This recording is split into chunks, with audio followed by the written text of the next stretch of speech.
Haere mai, whakaronga mai. This is the story of a young girl who brought peace and a new way of living to the iwi of Aotearoas. The girl's name was Tarore and she lived near Waharoa. Te Waharoa, the famous warrior chief of Ngāti Haua of the Waikato, was her great uncle.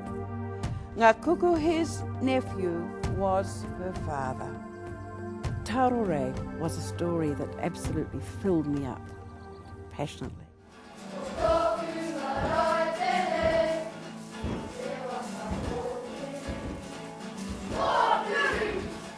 The Kapahaka group from Matamata Primary welcome iconic New Zealand author Joy Cowley to their school to launch a new book telling the story of Tarore, the little Maori girl whose love and knowledge of the Bible brought peace and reconciliation to pre-Waitangi New Zealand.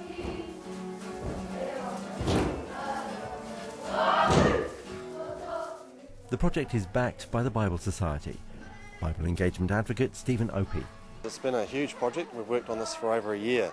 So it's incredible to be here today to give out the books, the first books in New Zealand to these kids. It's a really, it's been a long project, but really it's been up to God's timing, and that all came together at the beginning of this year with Joy Cowley coming on board, and it just seemed, everything just seemed to fall into place, and it really has been God's timing. Petrea Medland is the National Manager of the Church's Education Commission. Well, it's been great working with the Bible Society. We've been able to coordinate a little about how the publication would look and what was suitable for schools.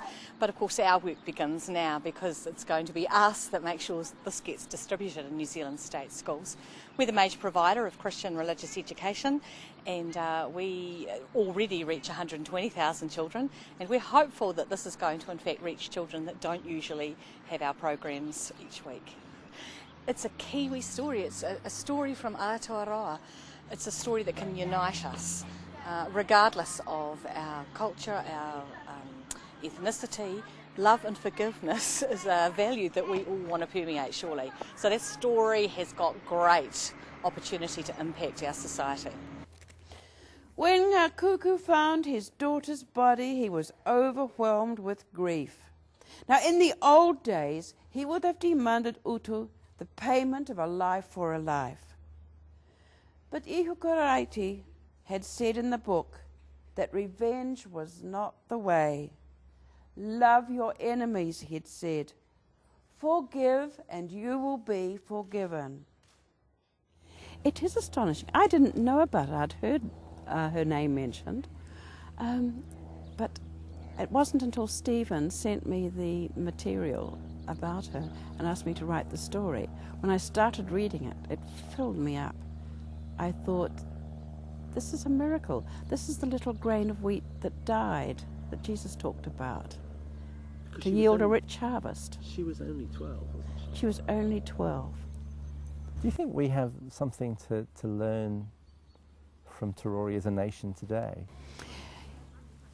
Her story is so important for any time, and particularly today, where we need to go back to the gospel values and look what Jesus said about forgiveness and peace, and how often he said it. He repeated it over and over.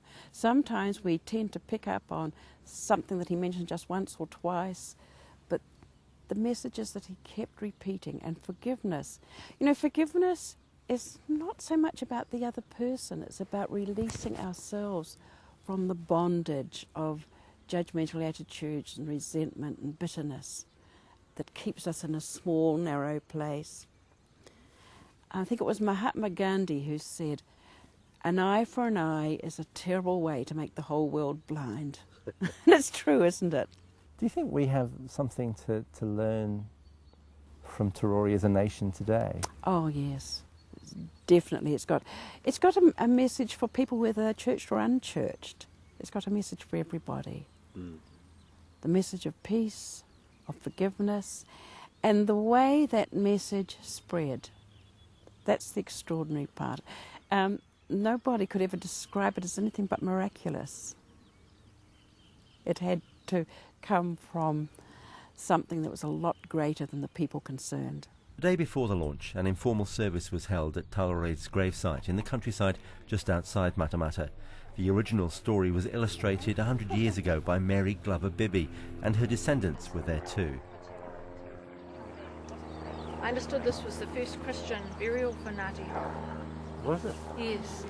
I'm Claire Bibby and I'm her great-granddaughter. I'm writing a biography of Mary at the moment, and very much supported by my aunts and other members of the family. And it's interesting to see that she came from an artistic background. Her mother was surrounded by artists, and she was an artist herself. I'm Rachel Hornblow, and I would be the second grandchild that was born to her. And I can remember her because she didn't die till I was 9. She was a delightful gran. She could enrich the life of a young person, or someone old, or someone of any type at all. She came to New Zealand in 1891, and we have probably more than 200 images of hers, paintings, sketches, artworks in the family.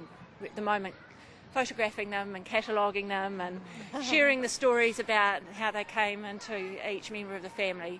None of them have ever been bought or sold. They've always been gifts, and I guess that's her gift to us. Really, very much so.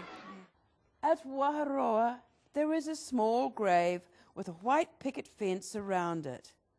This is the last resting place of a 12-year-old girl who changed the lives of her people with her book of peace. Kia tau iho te rangamari e, kia koto katoa. Peace be with you all.